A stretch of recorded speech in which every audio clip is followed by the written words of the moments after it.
Welcome back to the Blindsiders. I am Ben here with Brian and Dylan to talk about the finale of Survivor 50. It's a huge season. We've been anticipating it for basically a full year now, and it has finally come to a close. We have our winner of Survivor 50, four-time player Aubrey Bracco, and I think a lot of us kind of like started, I think, towards the last week or two to see the writing on the wall, especially after last week with Devins and Suri going out and kind of like reevaluating the final five. I think a lot of us probably expected this result coming in, but yeah, we are closing out the season.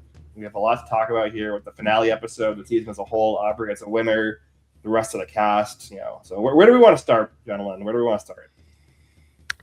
Don't start with me. Let's start with you. No, what? I was going to say, let's start with you.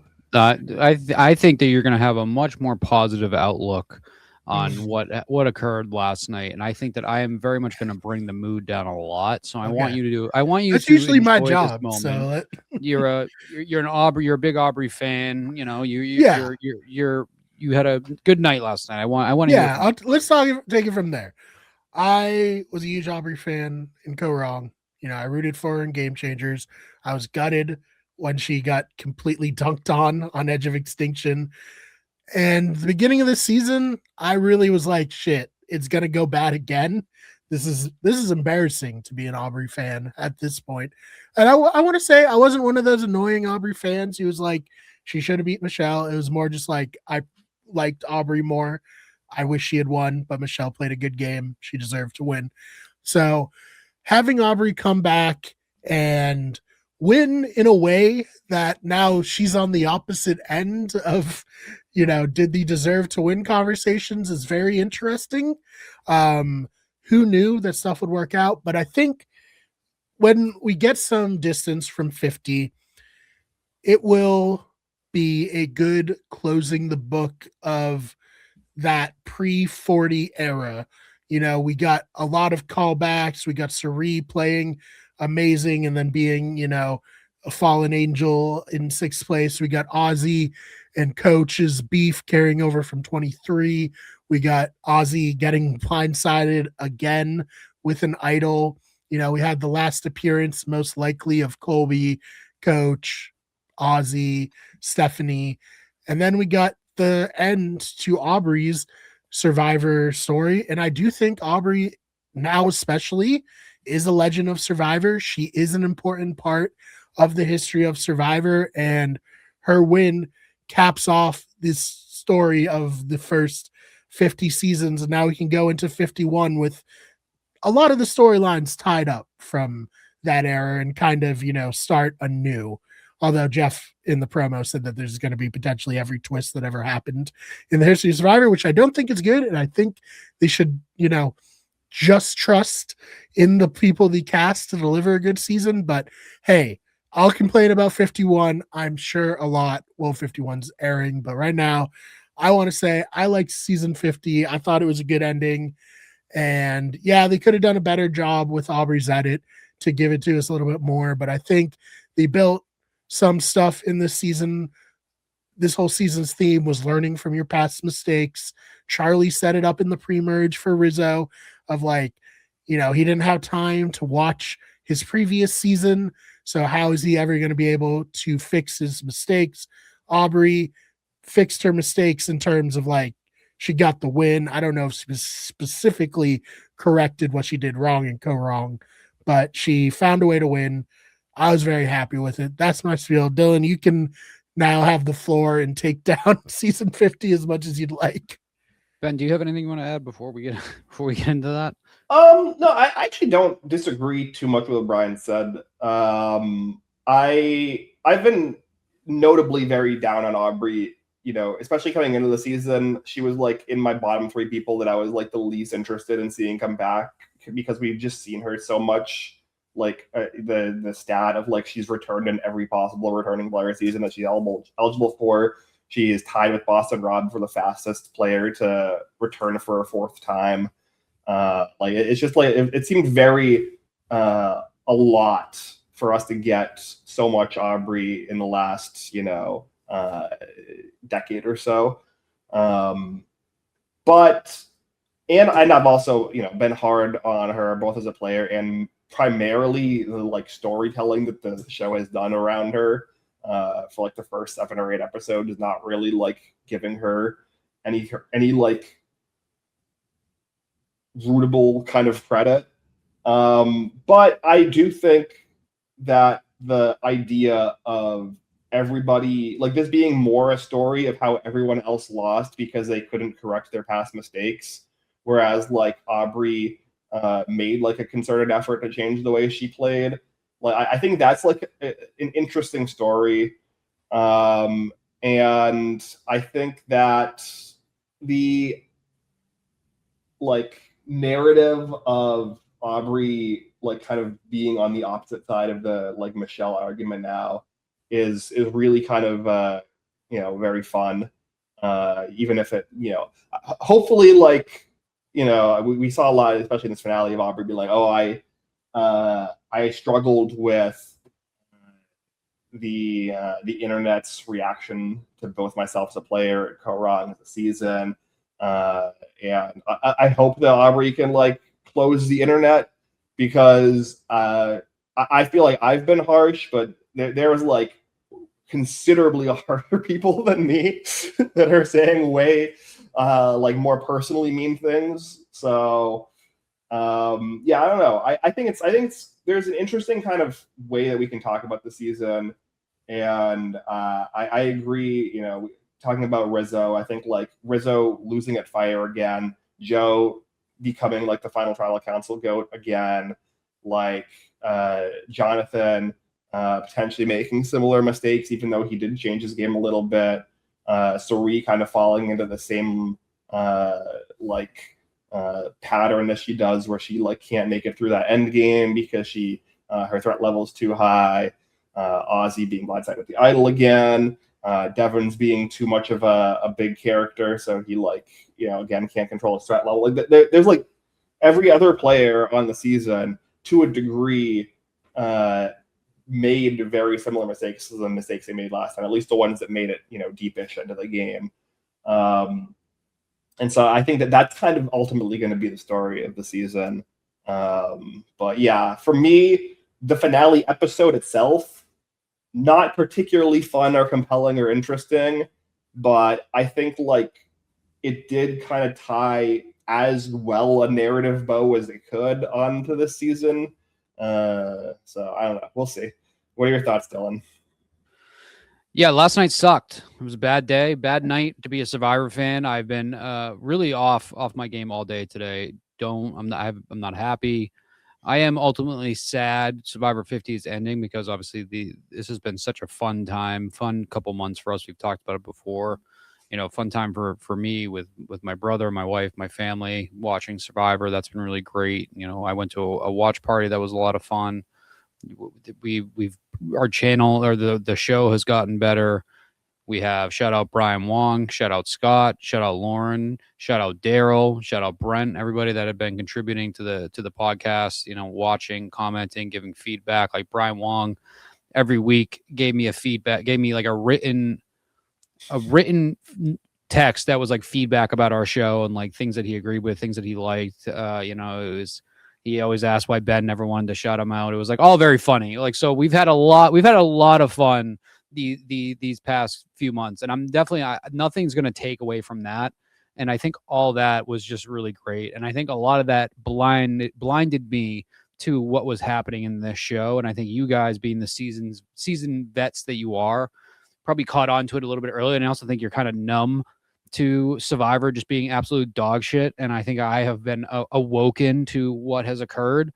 Last night was a complete travesty, and I feel like it was almost kind of like the actual nail in the coffin, complete death of Survivor. And I am not talking about Aubrey winning. I personally, overall, I am happy for Aubrey, the player. I think, and have been saying it, and I said it last week, I think Jonathan played a much better season overall than her. But I actually think, and so I saw somebody else bring this up, and I agree, and I think it's an interesting comparison. I think I compare to Aubrey's win. a lot to Sandra and Heroes versus Villains in the sense that she played the game of just being the last one to survive that I think people like that they would have voted for. And I think ultimately the people that were on the jury hated the remaining players that were being John and Joe. I don't know why I just called them Jonathan and Joe. And I think Jonathan kind of draws that Parvati Russell card in that comparison too. If obviously Aubrey is Sandra, is that I think clearly a majority of the jury did not like Jonathan or respect his game, which that's Survivor. So, I'm not going to sit here and cry about that and cry about how Final Tribal really ultimately sucked. It was just kind of the jury, like the two factions that were split on the jury warring with each other. And it was obviously very clear that they came into this vote split knowing who they're going to vote for. And I think that ultimately it made for a really bad Final Tribal for this season. I think the players did okay, but I think, we've talked about it before, the Final Tribal format, it sucks. It is not good for this game. I think that was bad, but like you said, the episode was ultimately just really boring. Just not a good episode of Survivor, kind of just a wet fart ending to the season. We started at the highs of highs, and we had a lot of really, really good episodes in between. Like we praised several of the episodes in this season were the best episodes that Survivor had given us of the past five years, maybe even longer than that. So I'm not taking away from that. I think it was very clear to me Jeff did not want to do a live reunion. I think it really capped off the complete scam and bamboozle that was in the hands of the fans this season. We didn't get a live reunion. We got some airtime spent with players that we had seen the most of and heard the most of from during the entire year. We didn't get to hear about Charlie talking about, what he thought of Rizzo now that he knows what he knows. We didn't get to catch up with Kyle or Savannah and get really any sort of feedback there. I don't know why they bothered wasting money and time on production. I think it's because they knew there was no way that they could twist the fans who I imagine overwhelmingly voted to have this be a live reunion. They knew that there was no way for them to be able to twist this to a way that Jeff and production wanted it to be. So what we got the traditional set and the live thing and all that, but we I think the Rizzo thing was the highlight of the night. And I personally don't think it was manufactured to create kind of like the tweets and the go viral. I don't think Jeff would set himself up to look foolish like that. And I've definitely thought about it though, because we've seen Survivor kind of throw themselves out there, whore themselves out there to the likes, which I think it's very clear from this season. Paramount has a much bigger say in what goes on in this game than what we thought that they did. And I can see maybe ultimately that's why I don't think Jeff will ever step down, because I think that if he does, the execs at Paramount and CBS would completely destroy this show. So I don't think last night with forgetting Rizzo was his fault. I think that was a production stage management fault. I think it ultimately made the fire making challenge more interesting. Like rather than just seeing him get blown out. So it was just, it was not a fun night. Now that I woke up after having about 6 or 7 margaritas and kind of dealt with that this morning. But I had a lot of fun last night. I had a lot of fun this season. I'm not going to let it ruin it, but I really feel like a lot of the talk now is going to be, I think the edit around Aubrey was pretty terrible, but I also think that Aubrey was playing a really, really bad game at the beginning of the season, and they knew that they were eventually going to have, when they finished filming, they knew they're going to have to edit her in a way that seems like a winning format. But ultimately, Aubrey played a game where she made sure she wasn't the one voted out. She kind of just survived until the end, and she knew, and I think that she knew she would have the support of the likes of the Suri and the new era players, plus the old school players that didn't really fall in line with like that Zoom honor and integrity alliance. And I think that that's smart of her, and I'm not going to knock her for that, but I don't find this a particularly exciting win.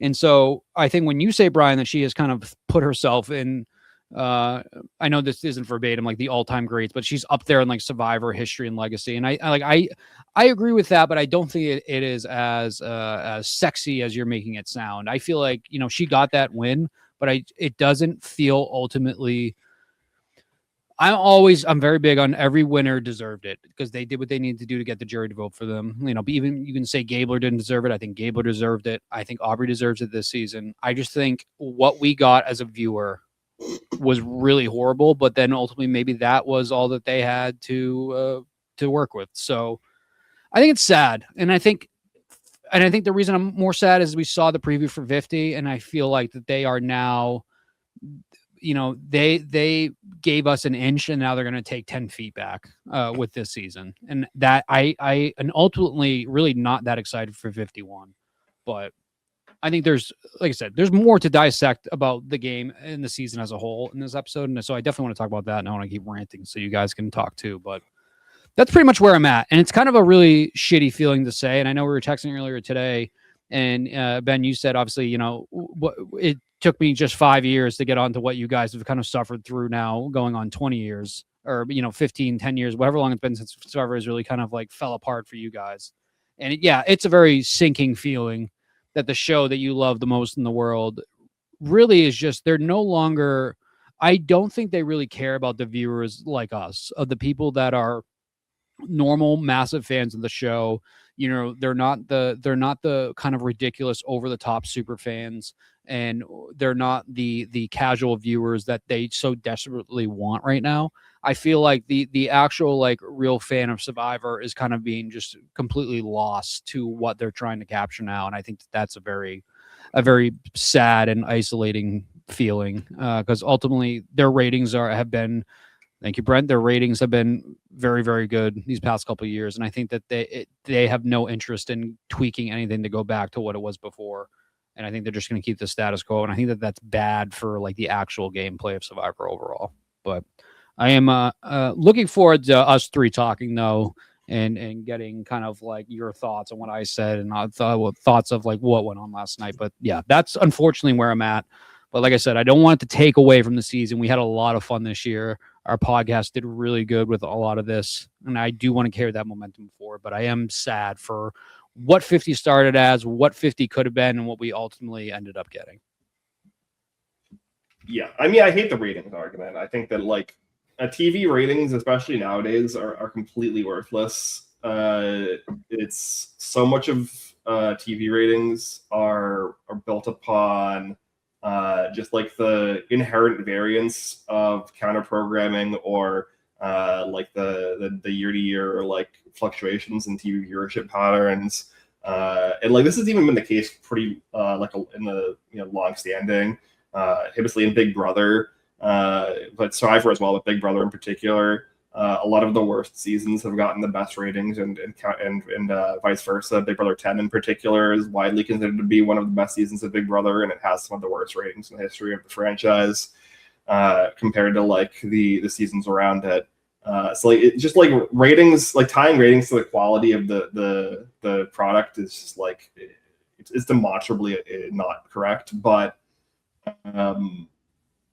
ultimately, within the industry, the networks are going to tie ratings to success, which is unfortunate because it basically just like leads the production to basically like fall into these like false positive traps where like they do something and it's successful like despite the thing they do, but then they like convince themselves that the thing that they did was the reason that it happened, which I think happened a lot this season with a lot of the twists, where they would introduce a twist and then kind of despite the twist, something interesting would happen strategically.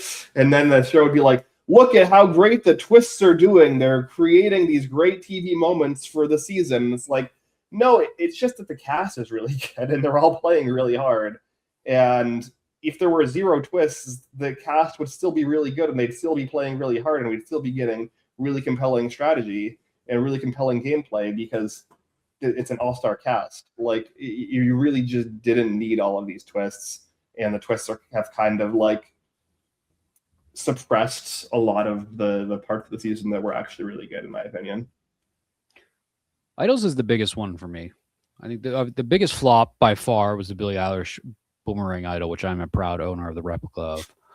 But I like to have season 50 be a celebration of Survivor, a celebration, and they kind of really completely just kneecapped idols, which, you know, for a better part of 40 plus seasons now have been a huge staple in the game. And we've had some of our best moments happen with like actual idol plays. And you had somebody in this season who found 2 idols, which is insane. And one, neither of the idols that she found mattered at all.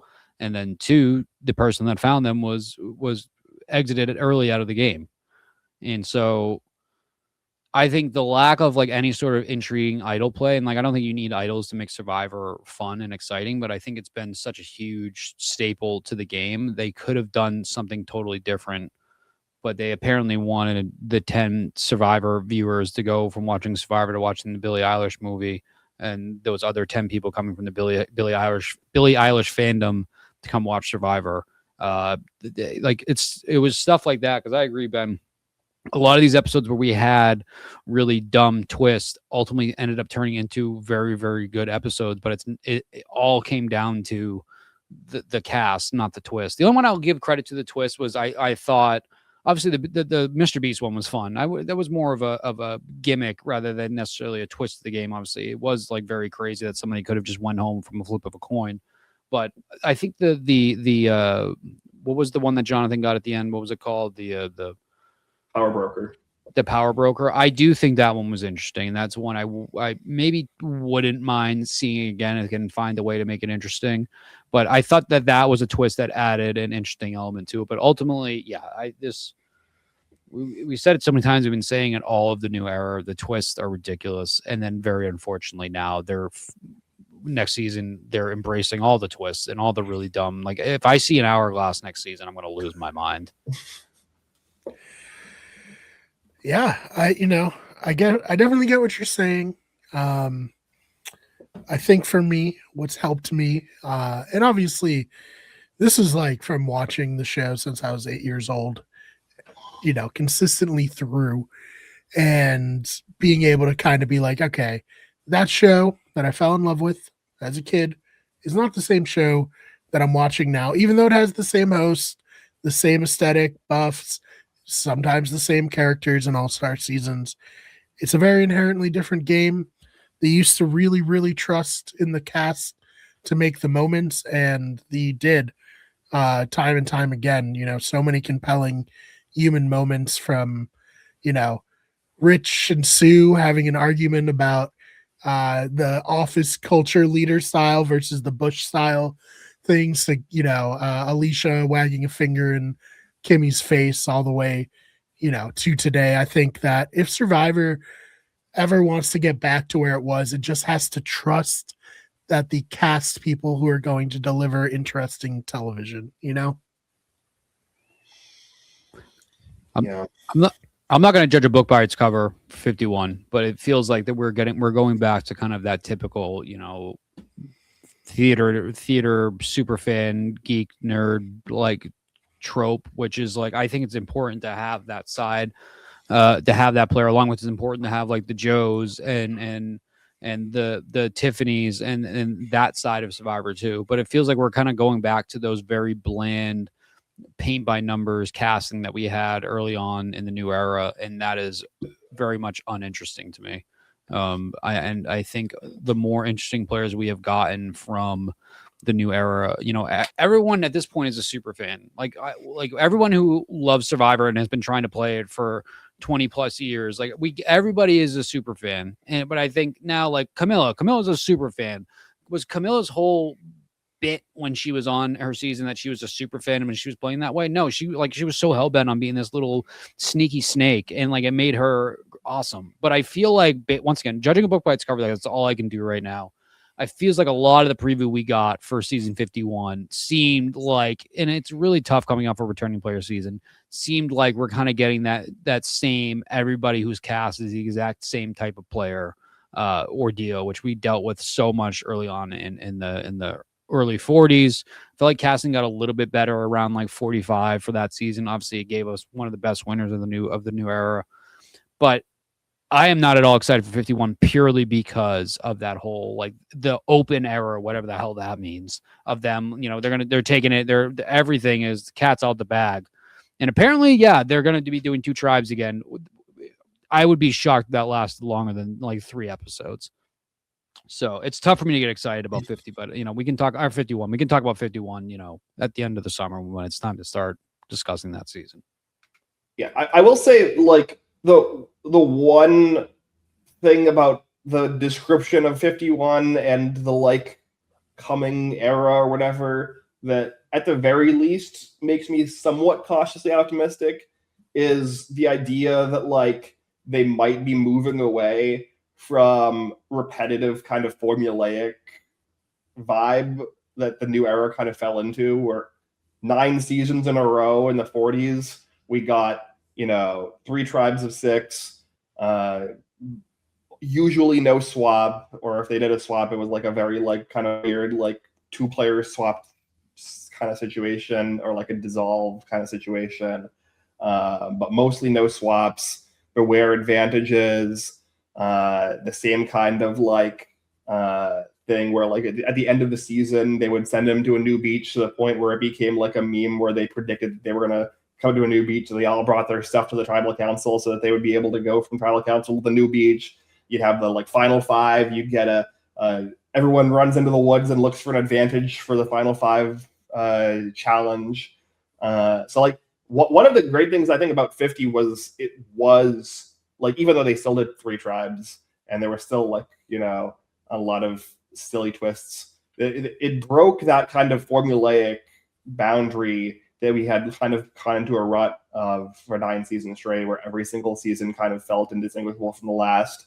So if this idea of unpredictability being kind of the theme of the 50s results in, at the very least, each season seeming distinct from the other seasons around it, I think that at the very least will be an improvement on the new era. But hold on, we'll see. We'll see. I am worried because the idea of like we're going to pull from every part of Survivor and like throw all of these twists into a witch's brew and then see what happens. There's been a lot of really bad twists and game design elements that Survivor has used over the years, and they should not redo some of them. So like, we'll see. It's going to be highly dependent upon like which elements they include, but I hope at the very least it means that 51 and 52 feel like different seasons, which is not the case for 41 and 42. I am going in hopeful. I'm very negative right now, but I will, when we talk again about 51, in September or August, whenever we're going to talk about it, I will be way more hopeful and more excited for it. But it's tough. It's tough to do that right now when you're coming off of what happened on 50, and then they're also like the Survivor Mario Party, right? That's been thrown around a lot. I've seen it on the internet, and Brian brought it up of like that makes me nervous, but also I'm now just completely a broken person and numb to everything like you guys have been for a while now, that it will be the furthest thing from like actual Survivor to what we've gotten to this point, which that is maybe that'll work, and maybe that'll be best for the show to just start because another big problem we have with a lot of these seasons too is it basically has turned into like this like LARPing fest of Survivor super fans, like they're being able to fill out their dream, which is great. And then you had a player like Rizzo who like pretty much lived out like the ultimate Survivor super fans dream of playing in back-to-back seasons, playing in season 50, partnering with Suri and Ozzy. Like that's the dream.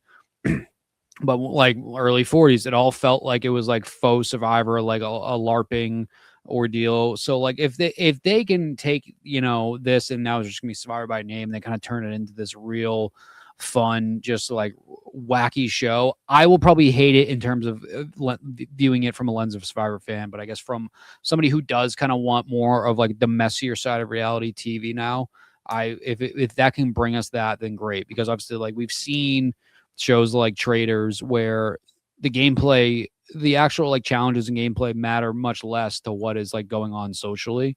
And so if they can find a way to make it work like that, then I guess that's an interesting thing. I don't know. I don't want to waste too much time on 51, but that's my thought on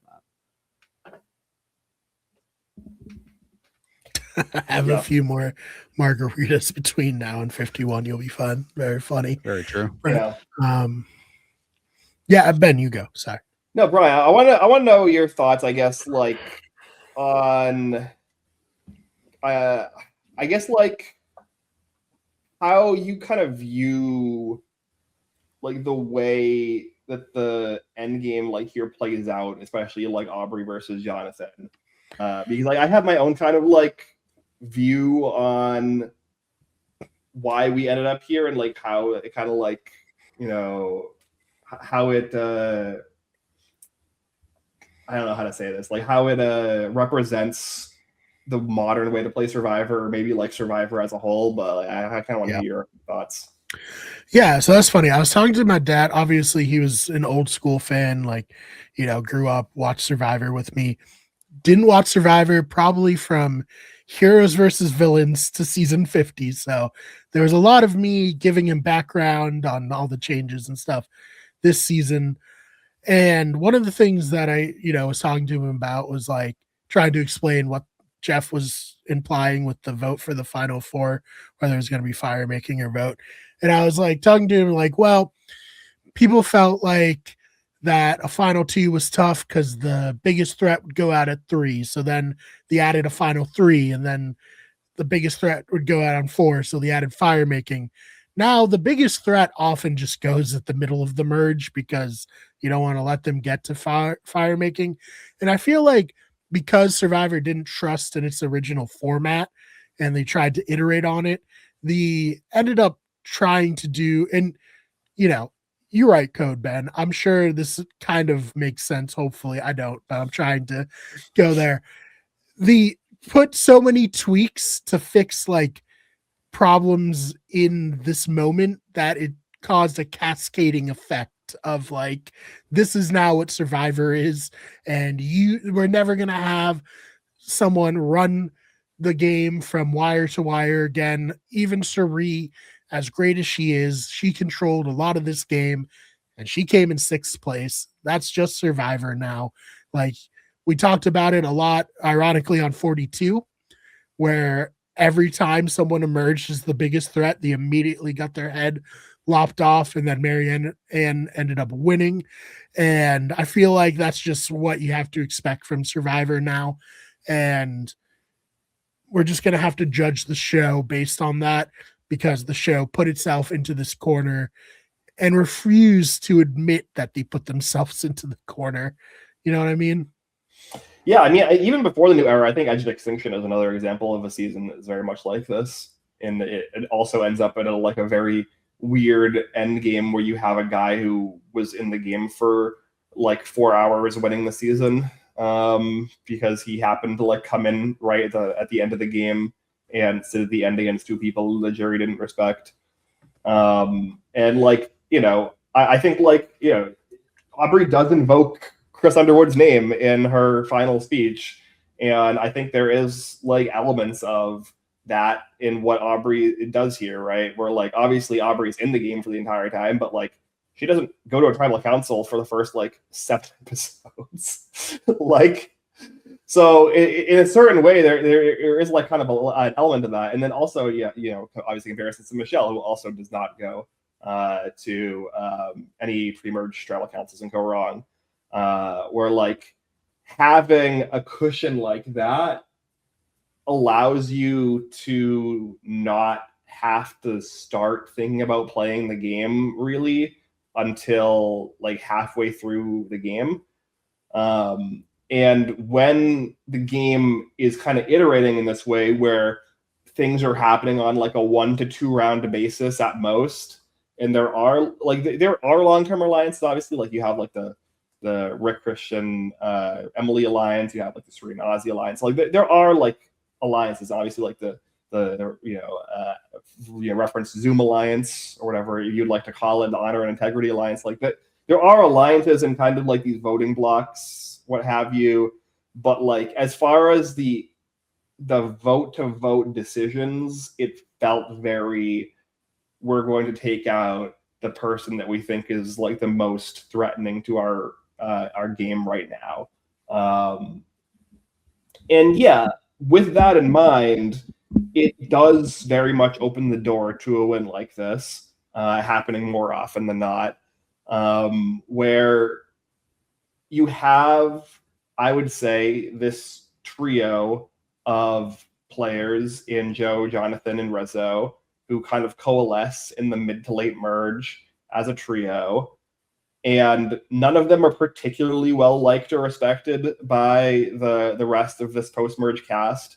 And I think that they all recognize that to a degree, which is why they teamed up and were like, hey, we have to go to the end as a trio, and that's the only way that any of us three of us can win.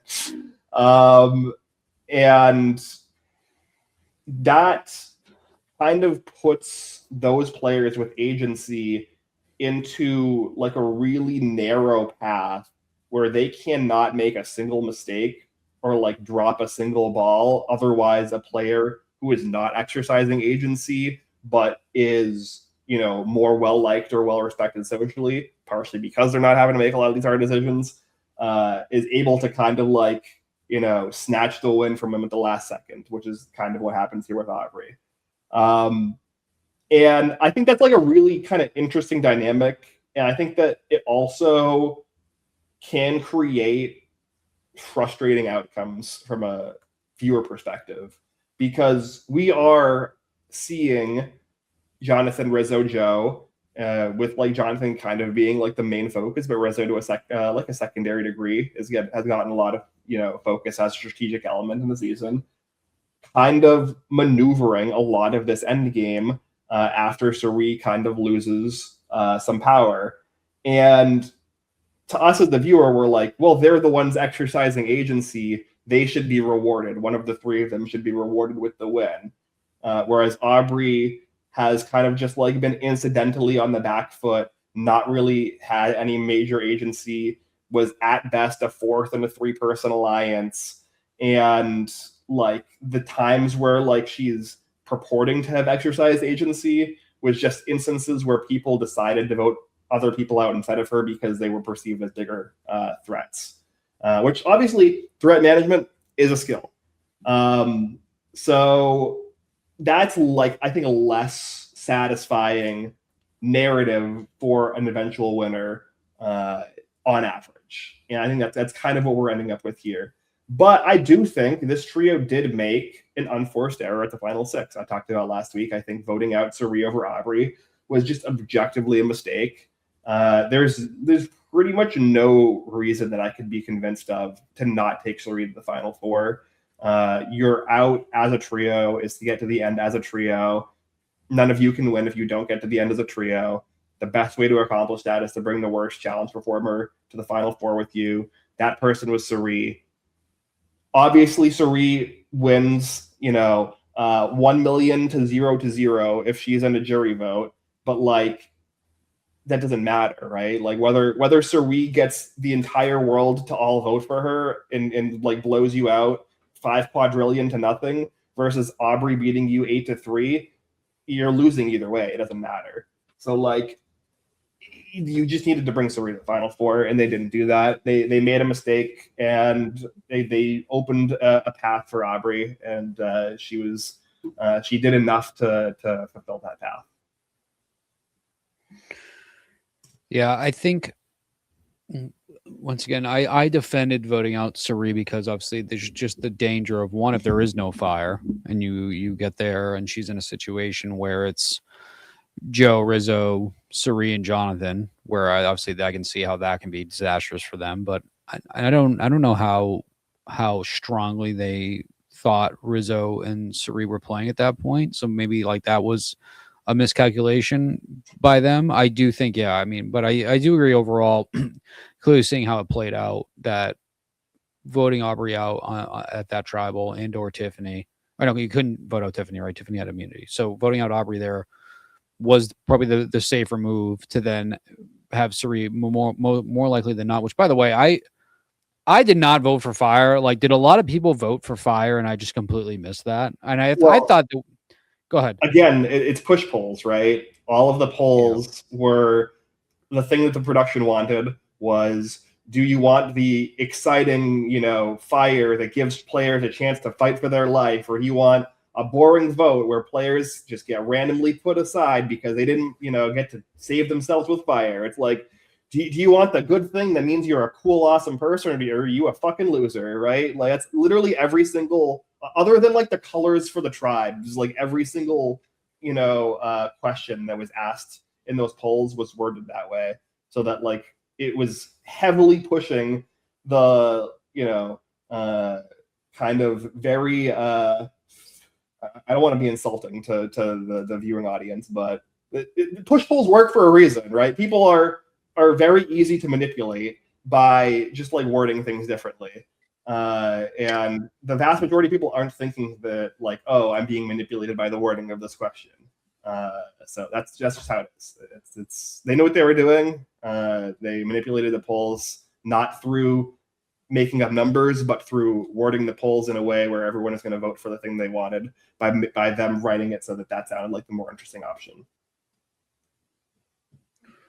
Disgusted.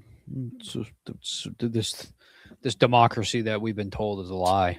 I mean, Ben's right.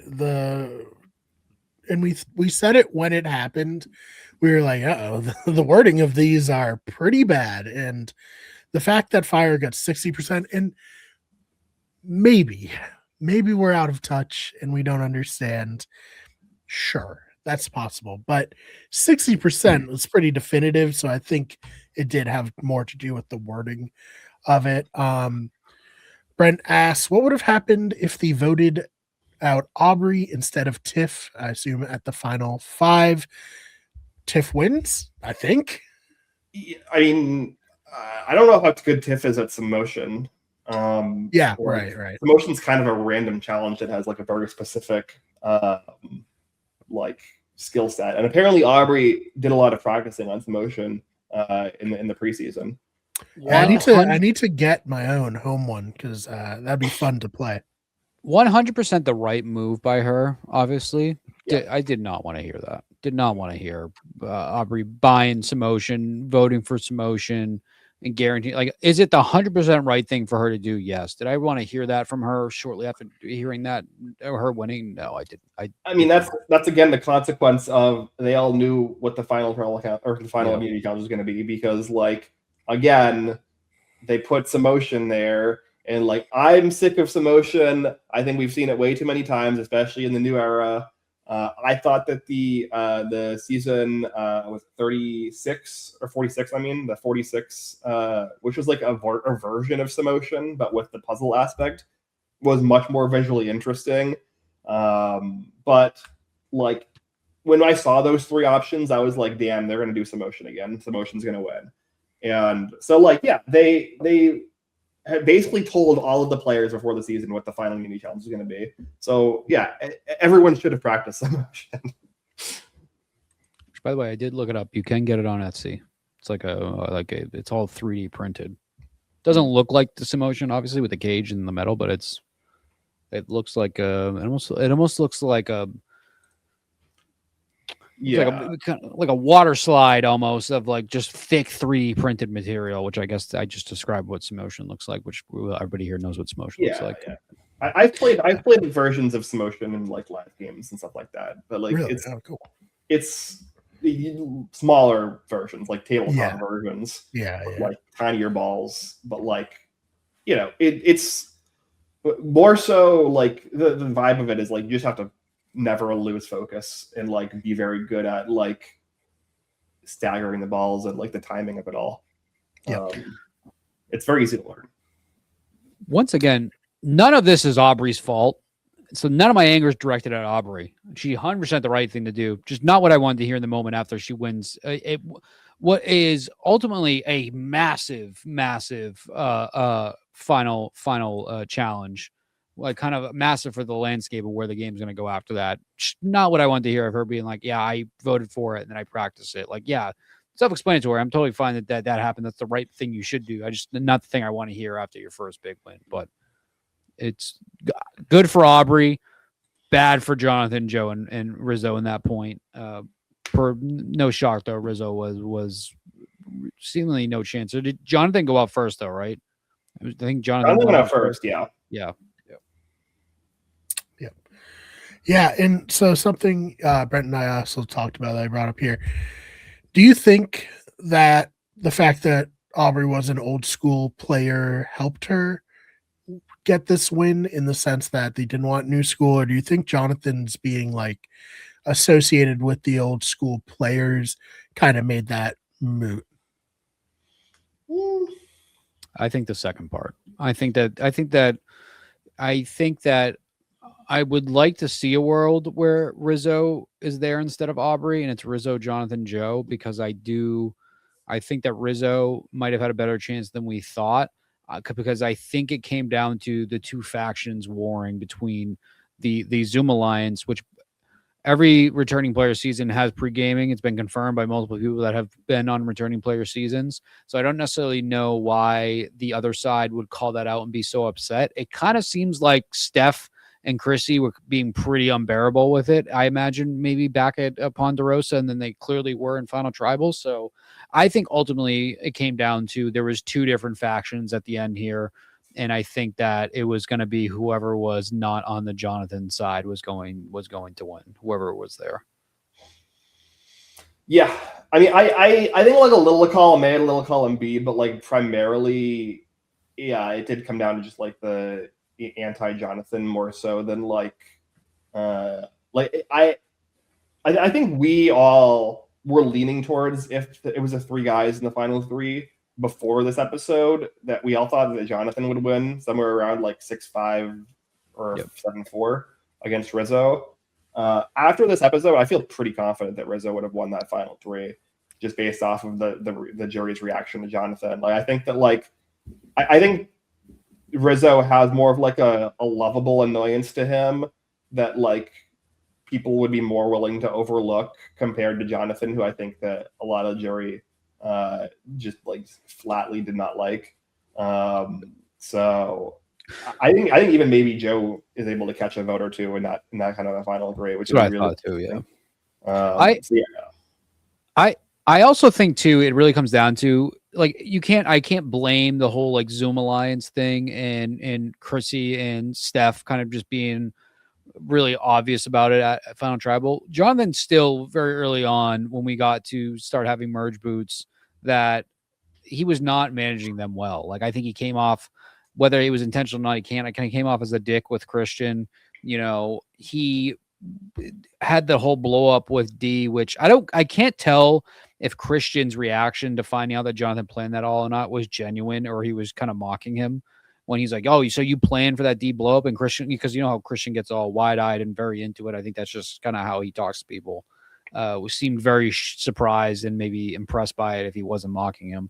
But I think that and for right or wrong for being upset about certain reasons, I think Tiff ultimately did not like Jonathan. I think that she also felt a little bit, which anybody with a competitive bone in their body knows, when you immediately lose something as big as that, when you previously had Jonathan, Aubrey, and Joe all actively trying to, and Rizzo trying to beat you in a challenge.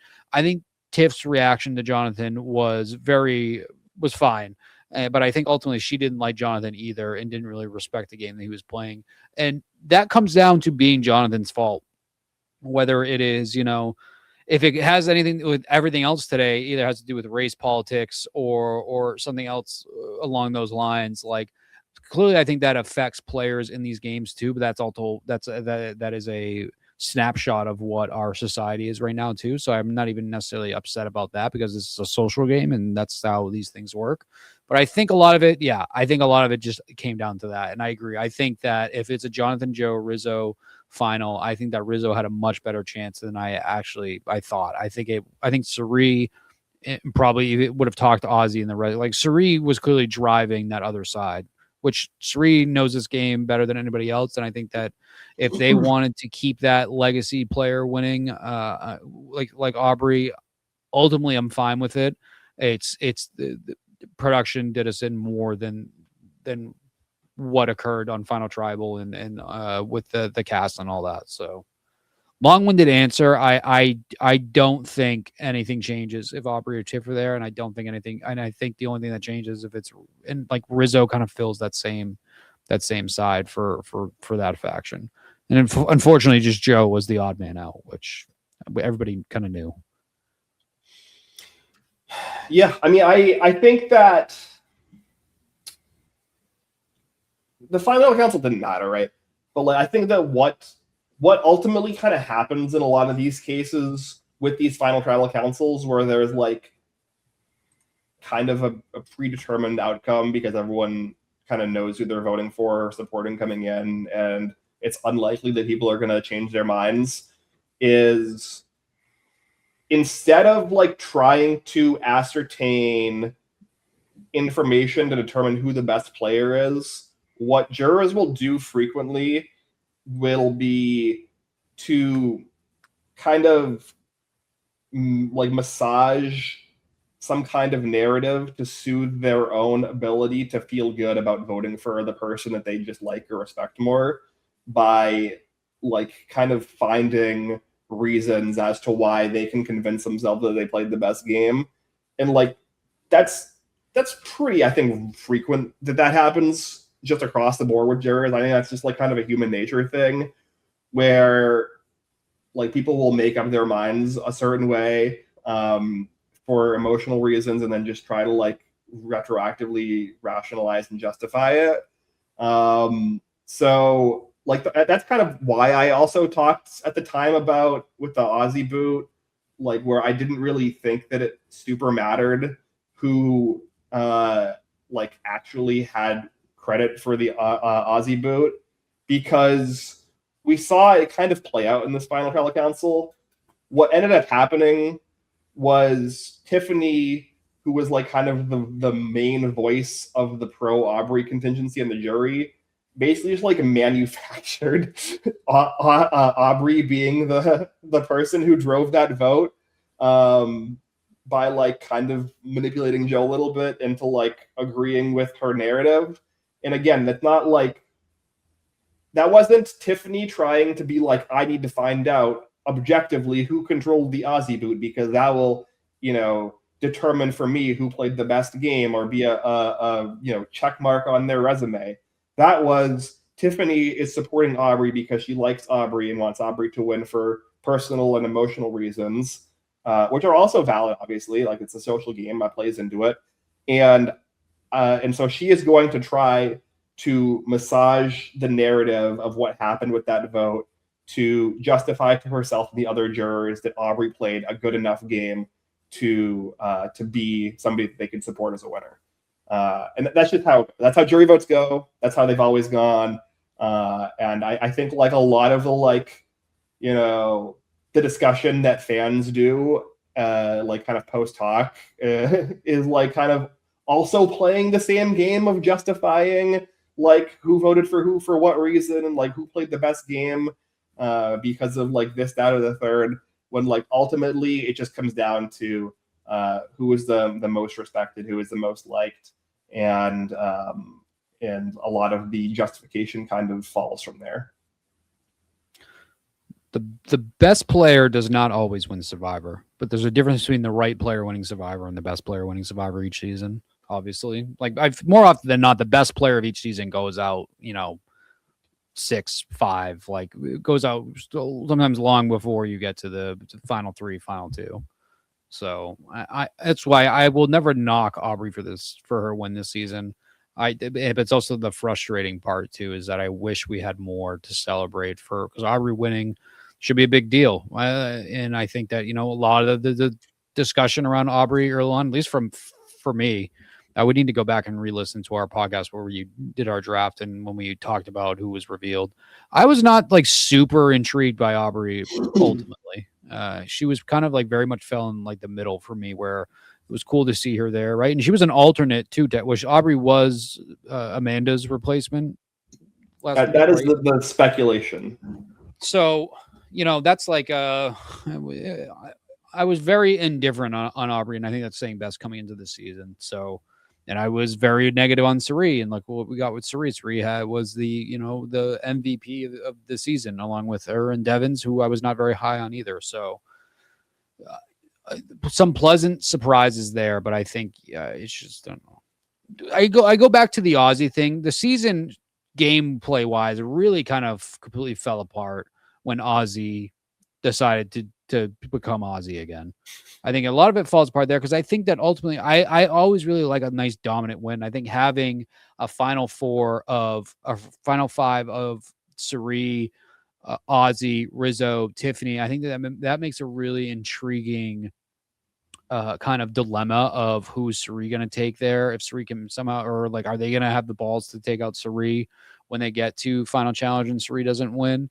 I think that could have been a really, really interesting dilemma. Like, would it maybe have been boring to kind of get to that point there if we started to just have them chip away at Jonathan and Joe and Aubrey? Yeah, probably. But I think that end game was probably the most satisfying to what we would have had storytelling wise to that season. I think it creates like a dilemma for Suri too. But it seems like from her exit interviews, she felt very, very, very confident that that Ozzy and Tiffany would take her to the end, which I believe it with Ozzy because he pretty much said exactly that. But I like if that was Tiffany's plan, what does that say about Tiffany? Because I'm already discounting Ozzy completely from like being worthy enough to win this season if he would want to bring Suri. But if that was Tiffany's plan too, that makes me kind of question where her head was at of whether she thought she had a chance to win or she just wanted to be there with Suri and Ozzy. But I mean, we won't know that because that's not what we got.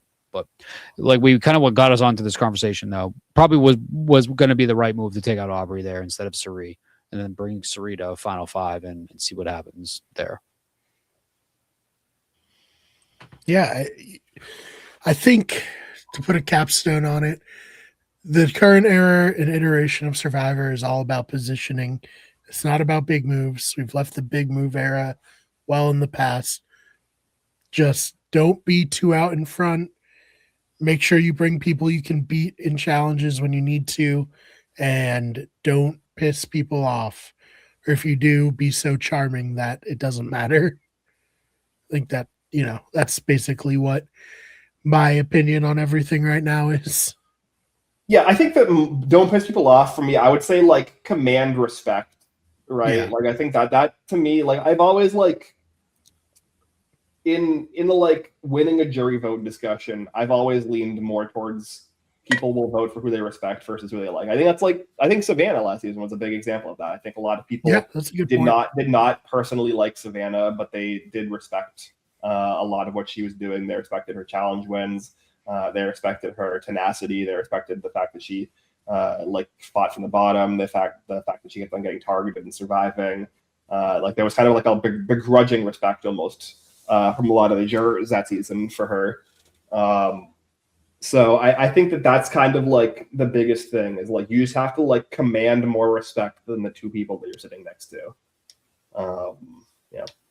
Which is why I think like if you're talking about like best player doesn't always win, it's really hard to quantify who the best player is on Survivor because it's an edited show. But like if I would say like who is the best player for a season, it would be like who do I think had the most win equity at the most key points of the season.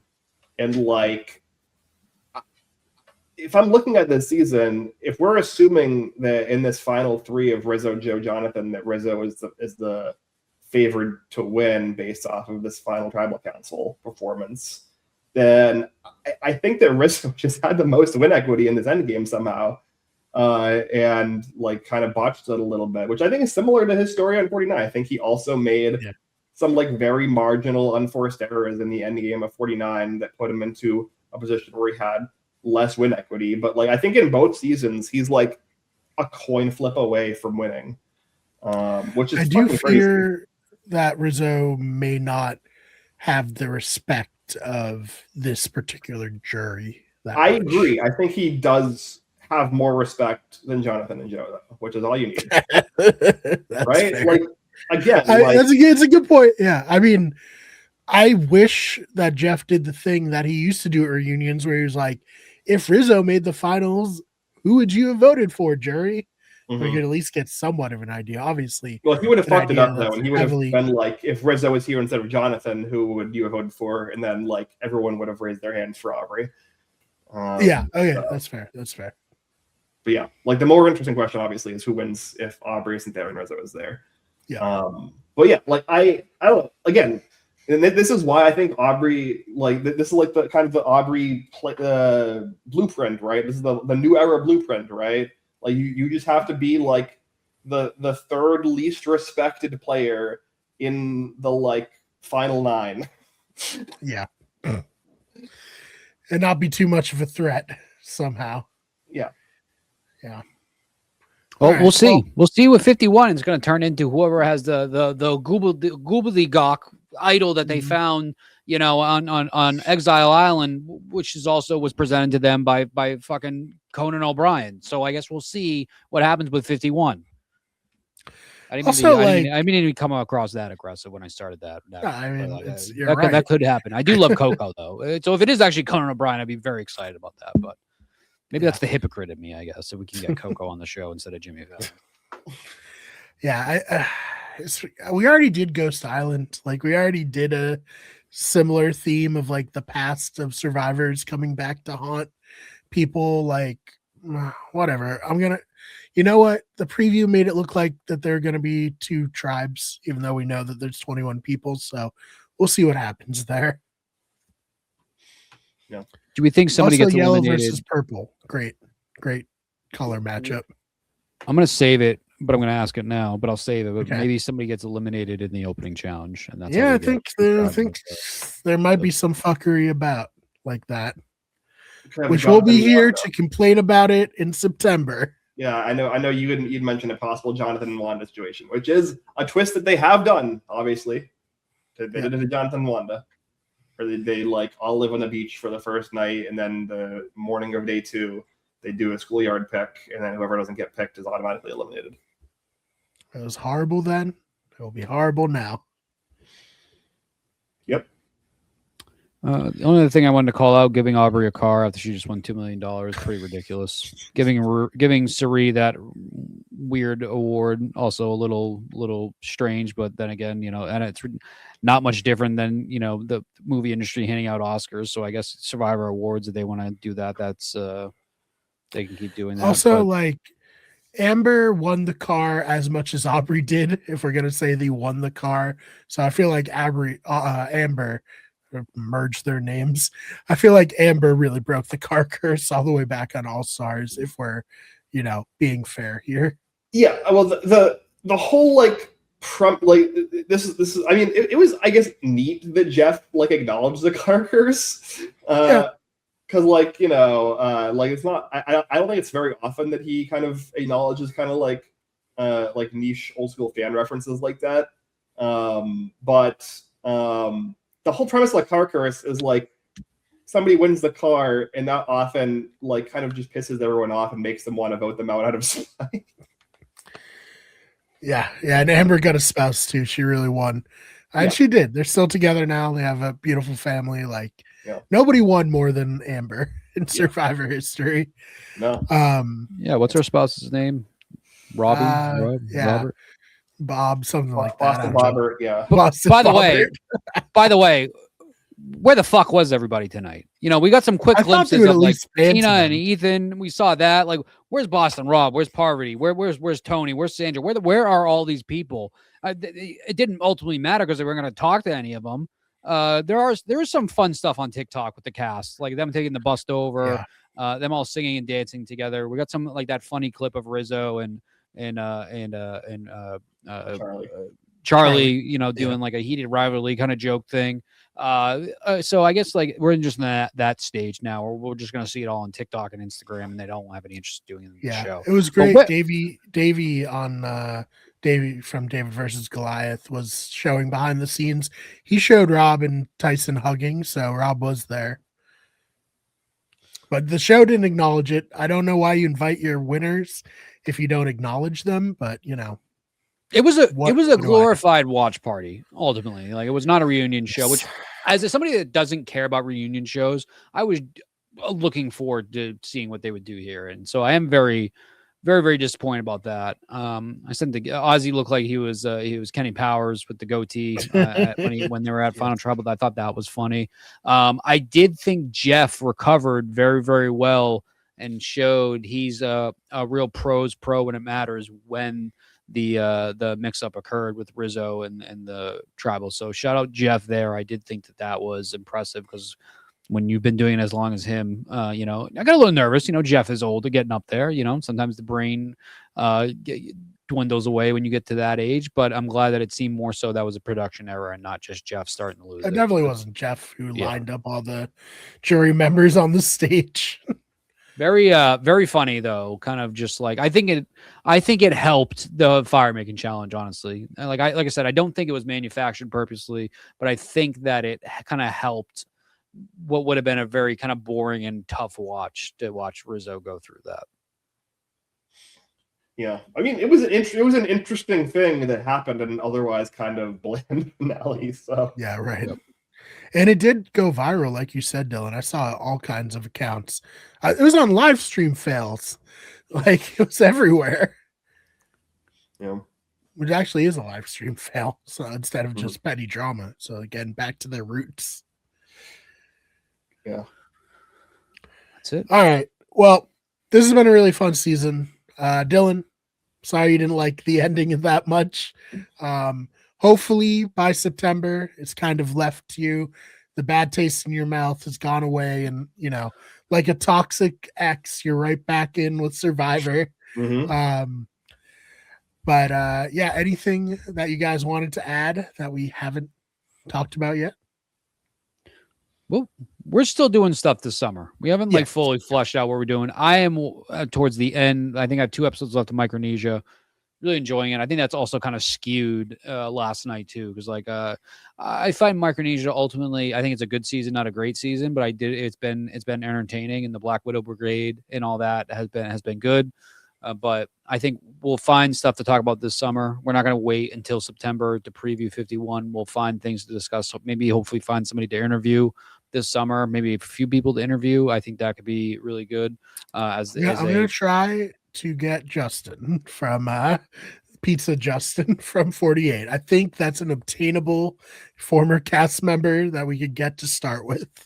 I think I'm going to try to guilt fellow Dragon Slayer tribe member Coach to come on the pod for not getting our recording. Huge, obviously. So that would be very nice. I think we're going to have a good summer. We're not done. I plan on rewatching Survivor all summer, kind of all the seasons I haven't seen yet. So that's I think that'll be fun to talk about. But no, regardless of my feelings of last night, this has been a really great season.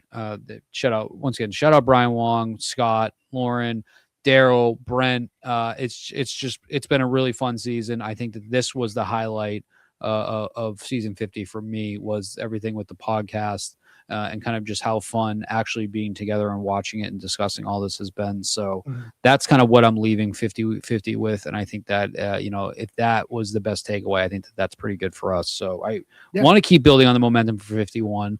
I hope that it won't be, a disaster. I hope that we have a lot of good to talk about. I'm rooting for it. So that's where I'm at. Yeah. Crazy to watch the sequel season of Micronesia and Australian Survivor versus the World first, then going back to see the original. I'm a real aristocrat like that. Yeah, it's like the machete order of Star Wars. Starting with Attack of the Clones. Yeah, starting with Attack of the Clones, exactly. And then jumping over to Force Awakens. Ben, anything you wanted to add before we get out of here? No. I really enjoyed the season. I thought that, while it kind of ended on like a little bit of a kind of a wart note, it did have a lot of high highs and probably the highest highs that we've had in the new era. So I'll always keep that in mind. I thought the cast ended up being ultimately really good. I know we had been kind of on and off about whether the cast was going to be good. I think that we had some contentions about certain people being cast or not being cast. I think ultimately it was largely a very well cast season. I hope that it encourages more frequent returning player seasons in the future. Not too frequent. I hope they don't overcorrect and do them too frequently. But yeah, like every 5-ish seasons, I would be happy to see a returning player season. Yeah, excited for Big Brother 28 coming up here in less than 2 months. I assume excited.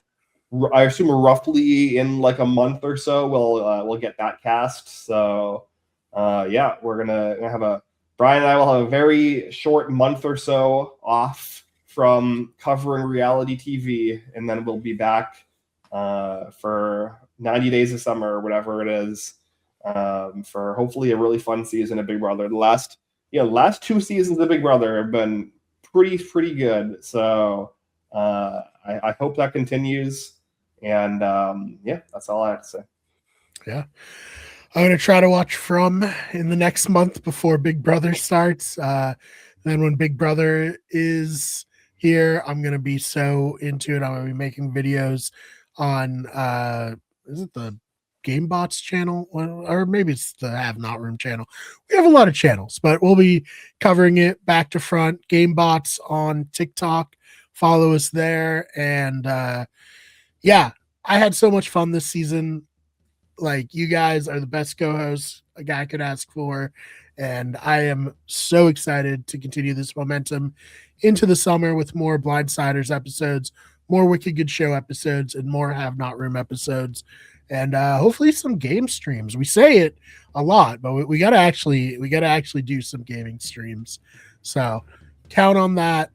Ben and I talked about playing Overwatch before this. Maybe we can rope Jenny to stream Overwatch with us in tow as she carries us. But other than that, I really appreciate everybody who came on this season. We're not the biggest podcast. We don't have any connections. We're just 3 guys who are very passionate about it. And yeah, thank you so much. We'll see you soon for interviews and stuff like that. But if you're not into that, we'll see you for Survivor 51 in the fall.